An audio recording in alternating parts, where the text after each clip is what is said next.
If you walk through the city of London today, you will see the ghosts of an empire that ruled the world. You will see the imposing facade of the Bank of England, its windowless walls rising like a fortress on Threadneedle Street.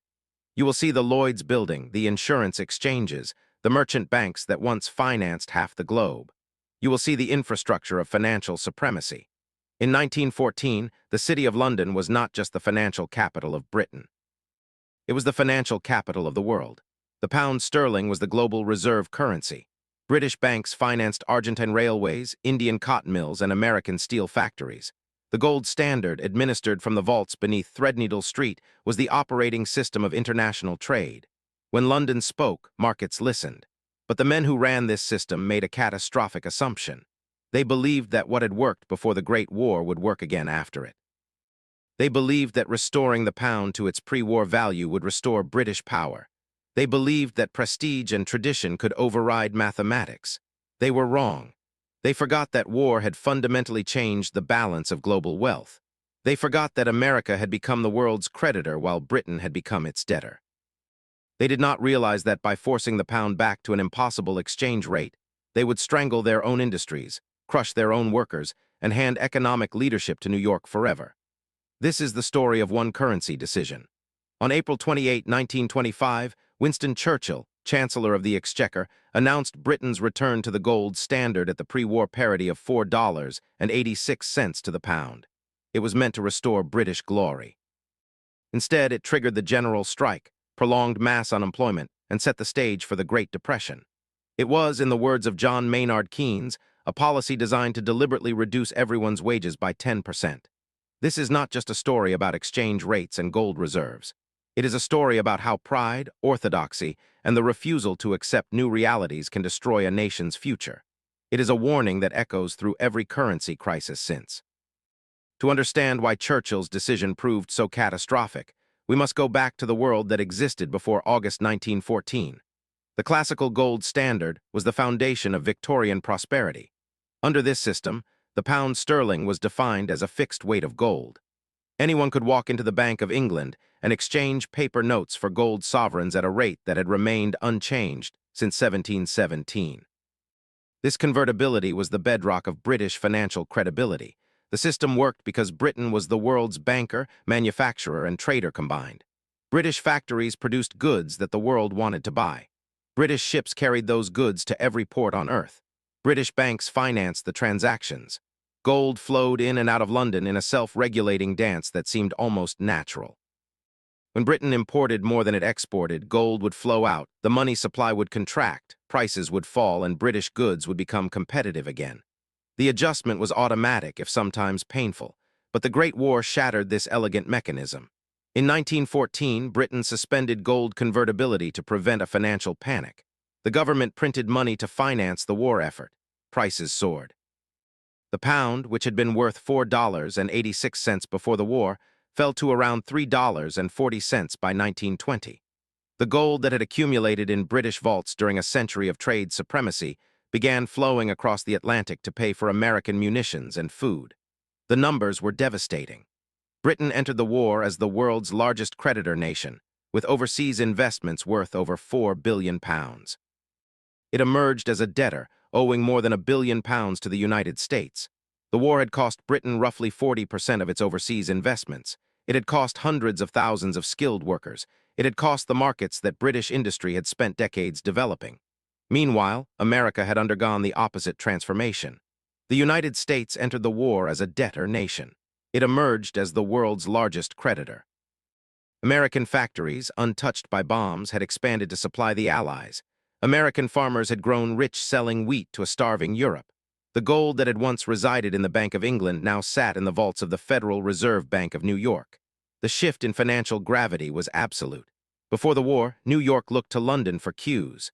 After the war, the relationship was reversed. Benjamin Strong, the governor of the Federal Reserve Bank of New York, became the most powerful central banker in the world. His counterpart in London, Montagu Norman, the governor of the Bank of England, was reduced to seeking American assistance to prop up the pound. Yet the British establishment refused to accept this new reality.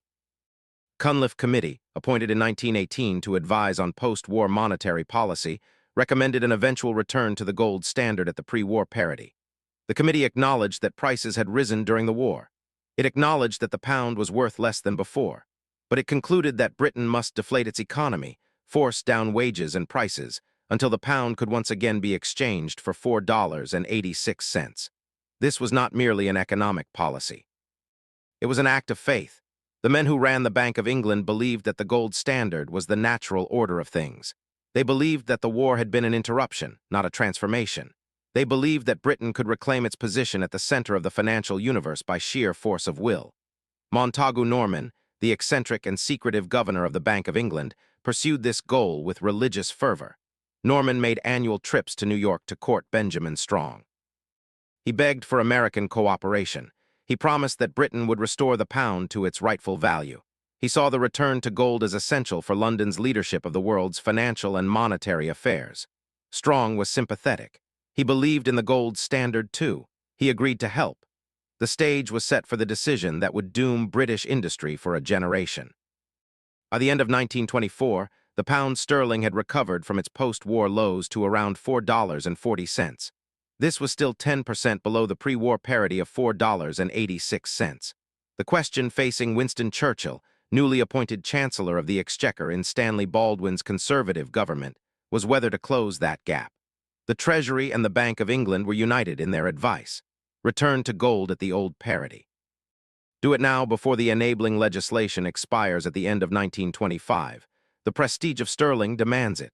The stability of international trade requires it. This was the orthodox view held by virtually every respectable banker and economist in the country. Churchill was initially skeptical. He was no financial expert. He had gambled away fortunes at casinos and made disastrous investments in the stock market. But he had a politician's instinct for the human costs of economic policy. He looked at the unemployment figures, already above 10%, and worried about what deflation would do to working families. In March 1925, Churchill convened a famous dinner at number 11 Downing Street. He invited the two most prominent critics of the return to gold, John Maynard Keynes, the brilliant Cambridge economist, and Reginald McKenna, the former chancellor who was now chairman of the Midland Bank. Churchill wanted to hear the case against. Keynes laid out his argument with devastating clarity. The pound was overvalued by at least 10%. Forcing it back to the old parity would require deflating the entire British economy. Wages would have to fall. Prices would have to fall. And the people who would suffer most were the workers in Britain's export industries, the coal miners, the shipbuilders, the textile workers, who would see their wages cut while the cost of living remained stubbornly high. Churchill found the argument convincing. He wrote a memorandum to his Treasury officials challenging their assumptions. He asked pointed questions about the effects on unemployment. He wondered whether the pound's reputation for stability might suffer more from the pain of deflation than from a modest devaluation. But the Treasury and the Bank of England marshaled their forces. They told Churchill that the overvaluation was only 2%, not 10%. They promised that American prices would rise to meet British prices, making the adjustment easier. They warned that failure to return to gold would shatter confidence in sterling and destroy the city's position as the world's financial center. Think about the pressure Churchill faced. Every respected authority in the country, every banker, every Treasury official, every central banker was telling him the same thing: return to gold. The Cunliffe Committee had recommended it. The Labour government that preceded Baldwin's had agreed to it. The entire financial establishment was united. And Benjamin Strong was ready to help. The Federal Reserve would extend credit lines to the Bank of England. It would keep American interest rates low to prevent gold from flowing out of London. It would do whatever was necessary to make the return to gold successful. On April 28, 1925, Churchill announced the decision in his budget speech. He called for Britain to return to the gold standard at the pre-war parity. He said it would shackle us to reality. The House of Commons applauded. The financial press celebrated. The City of London breathed a sigh of relief. Within months, the reality became clear. British exports collapsed. Coal, steel, textiles, shipbuilding, all the industries that depended on selling abroad, found themselves priced out of world markets. A ton of British coal that had cost $4 in 1924 now cost $4.40. German coal, Polish coal, American coal undercut British producers at every turn. The coal industry was hit hardest. The mine owners, facing losses on every ton they sold, demanded that their workers accept wage cuts and longer hours. The miners' wages had already been reduced from £6 per week to £3.18 over 7 years. Now they were being asked to accept still less. The Miners' Federation refused. Not a penny off the pay, not a minute on the day. This was their slogan, and they meant it. In July 1925, the mine owners announced that they would lock out any miner who refused to accept the new terms. The Trades Union Congress responded by threatening a general strike. Stanley Baldwin's government, caught off guard, bought time by offering a 9-month subsidy to maintain miners' wages while a royal commission investigated the industry. But the underlying problem remained. British coal could not be sold at world prices if British miners were paid British wages. The gold standard had created an impossible equation. The Samuel Commission reported in March 1926. It recommended reorganization of the coal industry and, crucially, wage cuts for miners of 13.5%. The mine owners rejected the reorganization proposals. They wanted wage cuts without any reform of their own inefficient operations. The miners rejected the wage cut. The government refused to extend the subsidy. On May 1, 1926, the mine owners locked out more than 1 million miners. On May 3, the Trades Union Congress called a general strike in support. 1.7 million workers walked off the job. Transport stopped. Newspapers ceased publishing. The docks fell silent. For 9 days, Britain was paralyzed. The government mobilized volunteers to drive trucks and run essential services. Middle-class citizens played at being tram conductors while working-class families went hungry. There were scattered incidents of violence, arrests. A train derailed near Newcastle. The general strike collapsed on May 12. The TUC leadership, terrified of being accused of revolution, called off the action without consulting the miners. The miners held out alone, growing ever more desperate as the months passed. By November, starvation forced them back to the pits. They accepted longer hours, lower wages, and the destruction of their national agreements. Many remained unemployed for years. This was the direct consequence of Winston Churchill's currency decision. The overvalued pound made British exports uncompetitive. The uncompetitive exports forced employers to cut wages. The wage cuts provoked the largest industrial conflict in British history. Keynes had predicted exactly this outcome. In July 1925, he published a pamphlet called The Economic Consequences of Mr. Churchill. The title deliberately echoed his earlier attack on the Versailles Treaty. Keynes wrote that raising sterling's exchange rate by 10% was a policy of reducing everyone's wages by 2 shillings in the pound. The workers, he said, would be justified in defending themselves. Churchill never forgave Keynes for the pamphlet, but years later he admitted his mistake. "This was the biggest blunder of my life," he reportedly said. He had listened to the bankers when he should have listened to his own doubts. The return to gold did not just crush the miners. It poisoned the entire British economy for 6 years. Unemployment, which had stood at 11% in 1924, never fell below 10% for the rest of the decade. In the industrial heartlands of the North, in Wales, in Scotland, in the great mining and shipbuilding towns, it reached 30 and 40%. The problem was structural. To maintain the pound at $4.86, the Bank of England had to keep interest rates high. High interest rates attracted foreign capital to London, preventing gold from draining away. But high interest rates also strangled British business. Companies could not afford to invest. Consumers could not afford to borrow. The economy stagnated while America boomed. In 1927, the system came under severe strain. France, which had devalued the franc and was running a trade surplus, began accumulating gold. Much of this gold came from Britain. Montagu Norman, watching his reserves dwindle, pleaded with Benjamin Strong for help. Strong agreed. In the summer of 1927, he organized a secret meeting of central bankers at the Federal Reserve Bank of New York. Norman was there, along with the heads of the French and German central banks. They agreed on a coordinated policy. The Federal Reserve would cut interest rates, making dollar assets less attractive and reducing the flow of gold from London to New York. This was the moment that many economists later identified as the birth of the stock market bubble that would crash in 1929. By keeping interest rates artificially low to help Britain, the Federal Reserve flooded America with cheap credit. The money flowed into stocks. Speculation ran wild. The bubble inflated. Benjamin Strong died in October 1928. He had held the international monetary system together through sheer force of personality and his close friendship with Montagu Norman. Without him, cooperation between the Federal Reserve and the Bank of England broke down. The new leadership in New York was less willing to sacrifice American interests for British stability. And then came the crash. On October 29, 1929, the American stock market collapsed. Within weeks, the contagion spread to Europe. American banks, desperate to shore up their balance sheets, called in their loans. Credit froze, trade collapsed. The Great Depression had begun. Britain, already weakened by 5 years of overvaluation, was uniquely vulnerable. Its export industries were hollowed out. Its unemployment was already at crisis levels. Its gold reserves, repeatedly drained to defend the pound, were dangerously low. In May 1931, Austria's largest bank, Creditanstalt, collapsed. The panic spread to Germany, then to Britain. Foreign investors, terrified of losses, began pulling their money out of London. In the month of July alone, over £200 million in gold and foreign exchange left the Bank of England. The Labour government of Ramsay MacDonald tried to restore confidence by cutting spending.